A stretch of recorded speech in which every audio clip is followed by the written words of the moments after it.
Once I, like, you know, I had done my time as a gang member who went to prison as a rapper. Right. And then made a shitload of money and got famous, more famous while I was doing my time. So I had to learn. I mean, it was a part of like your fucking appeal. Like, yo, there's this dude dropping albums in fucking prison. This shit is crazy. Yeah. Like, Yeah, it was. It was a part of the magic. And so I was anti-administration and anti-cop because I was operating as a criminal and as a Right. gang member, not no famous person. Right. I'm not no fucking celebrity, right? So I get classified. I got a letter from Monster Cody that they kept for like 2 months. They finally brought it to me. It was all tore up. They had tried Went to over it, yeah. decode it and shit. And I got flagged for receiving that letter. And then I got a letter from Tukey. So like when we dropped Deadly Game, they wanted to know, man, who wrote that? Whose spirit did that come from? So Wendy Day, Davey D, Monster Cody, Tukey, they wanted to know what made me write that song. And then you got Misanthropy, Land of the Lost. So I had kind of started getting on the government's ass a little bit. Right. You know, I started trying to talk about, 3 strikes and you're out. Motherfuckers getting 25 to life for stealing a slice of pizza. Like this happened to this nigga next door to me. Crazy. And so I'm starting to take these stances in my music. And so I got validated as a gang member, and then they made me high notoriety public interest case, and they made me being a high notoriety public interest case is it's what they give you as a celebrity. Right. So the high notoriety is what they'll give like Charles Manson, Right. and a public interest case, Scott Peterson, Tukey, Monster Cody. Right. It's only some of us that they did that to. And so once they hit me with that particular label, I think the LA Times started calling the institution. MTV started calling the institution, coming in with cameras, news crews and shit on the yard in the day room like this, in the day room of the prison. Crazy. And so it's like, yeah, this is some celebrity shit. And so it was Lyle Menendez, getting with Lyle Menendez. He was one of the first people to start telling me, you're allowing yourself to be defined by other people because you're not utilizing your celebrity. Is that one of the Menendez brothers? It is. So you linked up with one of them or both of them? Both. I'm the Menendez brother, as they say. I'm the Black Menendez brother. Like both Lyle and Eric are two of my favorite human beings on the planet. Did they tell you did they ever like tell you what really went down? You know what? It's not appropriate to dig in nobody's business like that. Right. But I wonder if, like, I'm not saying you got to share, but like did you guys ever talk about? I have significant insight about everything. Like, I was their first time being put together on the yard. Like, I was the only one they allowed in the room. Yeah. You know what I mean? Where they had got their first conversation after not seeing each other since they were sentenced. Yeah. How long did they keep them apart? It's like 20-something years. Crazy. Yeah. Me and Lyle were there, and Eric got moved to us, or vice versa. Me and Eric were there, and Lyle got moved to us. You still write them or keep in communication with those guys? Absolutely. Yeah. Call me. I'm right now. I'm working. Strange Music is working to. I think you on that email, Richie. They're working to get me back into the facility that I paroled from down at R.J. Donovan. It's like how San Quentin is. That's what they're doing down there, and I'm gonna go back in and do a concert, make a donation. So if you got some money for me, man, I need your money so I could give it to the fellas for this program. But we're going to go in there, me and Tech Nine, Travis O'Gwen, and go to the facility, do a concert, talk to the boys about this is how far I came. Scott Butnick has programs there, the Anti-Recidivism Coalition, the beautification program that they have. Right. And so we're going to raise some money for them. See if I can get them 20, 30 bands. If I could beat that, that's awesome. But 20, 30 bands real quick that make a big difference in that environment. But also to walk Tech and Travis with the camera rolling in my cell that I left this cell to come free. And as a result of that, I'm sitting here. So, we are working with Lyle and Eric to be able to pull that off. They're spearheading that program. And then you guys connected initially because you guys were both high profile, quote unquote, celebrity cases. Yeah, that's kind of what happened. Like Lyle was on the yard, we were playing football. Somebody elbowed him and I didn't like it. Because it was the first time I ever saw somebody hit a yard. Like when I was with Bo, I still was operating on some gangster shit. So me and Bo was just moving 2 Garden Block Crips, moving them around the yard. We didn't give a fuck about we rappers, And then we had a circumstance where like Suge Knight, But Lyle was the first person I got to see and listen to how people perceive the famous person. And it was like, damn, is that how you niggas talk about me?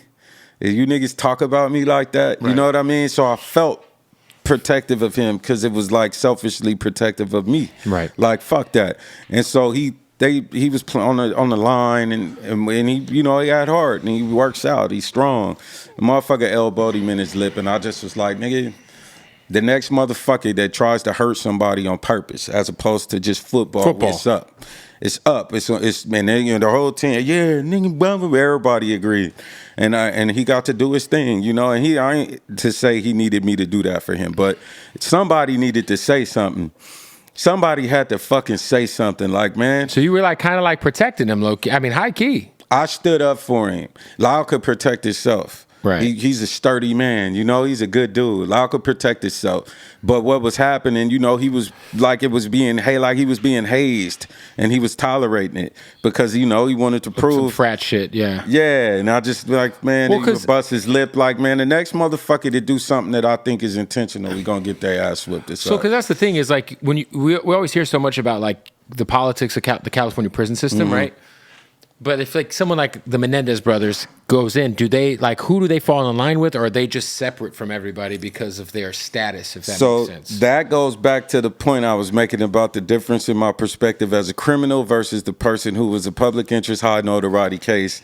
And I've been around Lyle. By the time they decided, okay, this motherfucker, the MTV interview and the Tukey Williams letter and the letter from Monster really pushed it over the edge. But Lyle and Eric operate above the population, and they move like politicians, not in a bad way, but they're very much hyper aware of the impact of their arrival and what that means and their influence.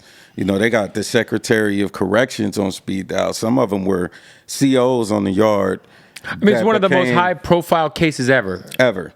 And so we talk about two very highly influential motherfuckers that could pretty much get whatever they want done because they are doing it for the right reason. You know what I mean? They're not really trying to do some crazy shit. Most of the time it's beneficial to the population and something that the warden could be proud to put in his hat. And so Lyle was the one who started saying, you're using your fame incorrectly and you're having a rougher experience. So like I went through smuggling and beating rules, there is no rule, trying to record songs, to spending about 4 years of inside of University of Eric and Lyle Menendez, right? And all of a sudden I'm building studios on the yard now with permission of the fucking warden. You were sneaking around, it was contraband, and now you got permission. And now I'm building a fucking studio for anybody. Anybody who's locked up. If you're staying out of trouble, this is what you got to be doing. And you could get studio time. You could get studio time. And a podcast on that yard. We were able to do it. Wow. Yeah, man. I was out there. Lil U-Turn was there. The big homie Ron from 60s. I had, because a lot of those programs and why Lyle and Eric started, because Eric had a lot of groups that he was founding. He would found, there was no anger management group. He would create it and find a staff member willing to be the facilitator and get the cops to sign off on it, the warden to sign off on it, get a space for it. And now he can handing out certificates. He's like, man, people need this shit in their records when they go to board. So between Dooney and the Menendez brothers, they were the first ones to start allowing me to understand that this shit could go in my file. And so that's why I was butt naked with nothing in my file really to show for, you know, Dr. Lear had to look for that shit. Right. He was looking for it and finding it. Like, this motherfucker got the title to a house in his central file because they have to notarize it. So it's like you have a title to a home in your file. You have anger management slips. You have... Like, why did I have to look for that? There's a section that could have just been in. There's a section in your file for that, and it's not there. I had to go find it. And people who wrote good stuff that I didn't know about, counselor saying, you know, right. Mr. Brown is one of the most intelligent men you'll meet, and, you know, whatever they write. Yeah. Knowing those guys, did you watch the FX show? Nah, I never watched it. I didn't have to. Yeah, you're like, I have some insight. I know 100% of all of that shit. Yeah. And all of it directly from them. But do those guys, like, are they like pretty sensitive to like narratives that get put out about what happened, and like, you know, obviously there's I mean, I feel like when you're that famous for such a huge case like that, you almost can't let the noise get to you because you'll fucking go crazy, I'm sure. You will, crazier, because that experience is crazy. Right. And so if you wasn't crazy, you're going to be, you're going to get If you crazy. pay attention to all of that and like what people think about you and... Yeah. And so they have impenetrable senses of self, right? If you believe the cheers, you'll believe the boos. If you believe the boos, you're gonna believe the cheers. You gotta just kind of be right in the middle. Skate in the middle, man, for sure. Yeah, man, it's the best way to do it. That's why I always say you can't read the comments. Or if you read them, you gotta read them. You gotta observe them. Yeah, I can observe. I don't have to internalize them. Yeah, for sure. Yeah, I don't know this motherfucker. It's like Oprah said. Like you're not even talking about me. I don't know you, and you don't know me. You just talking about what you think. And I don't have to give a fuck. I have to worry. I care what my bank account look like. My babies is fed. So that's more important to me. And they were like that. They could be impacted, you know, or they would impact each other. One of them do an interview and didn't talk about it to the other one first or write about it. It's like, man, what you do, you know, I mean, a little bit of intensity involved in that with the two of them. But for the most part, they taught me to be so centrally focused and obsessed with your primary goal, which for them was quality of life. Because I've always said, man, you motherfuckers are two of the best human beings I ever met. You're going to get out of here. Because they were always talking to me about going home, but it was weird to talk to them about it because they had life without the possibility of parole. Yeah. So them working so hard on me was a trip when you think that these motherfuckers were sentenced in a way where they were never getting home. But they are the ones who are helping everybody else on their way home. Right. It was them, and nobody talked about it, and nobody stood on it. Like I wouldn't want to be associated with that shit on some gangster shit. Right. If I like, what the fuck would I? You know what I mean? If I could sit in this chair and not talk about that, I would. But it would be some sucker shit. Because the truth is, they was in there helping every fucking body, including me. Anybody that was willing to do it. And so you go to board, they'll deny you for not having AA. Right. They'll deny you for not doing NA. They'll deny you for not doing anger management, but they also not going to have that program. Right? That's so you out here on this yard and none of the shit the board is asking you for is here. You have any sort of access to do. And now, can you get a transfer? When do you go to board? Is the transfer before the board? Can you transfer somewhere that does have any? Do they have it where you would transfer at? So the best solution is you got to deal with this warden. You got to write a memo and you got to set that bitch up. And these are I wrote to NA. They have agreed to give us the supplies, and they're asking if we give them a space, they will send a facilitator in here.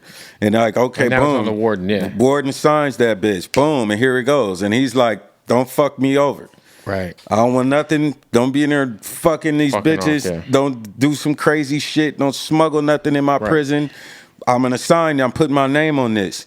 And you got to stand on that. And that's what they was doing. And as a result, I ended up with 10 million different kinds of certificates and all kind of shit in the right spot of my file. So by the time I went to board, it was up.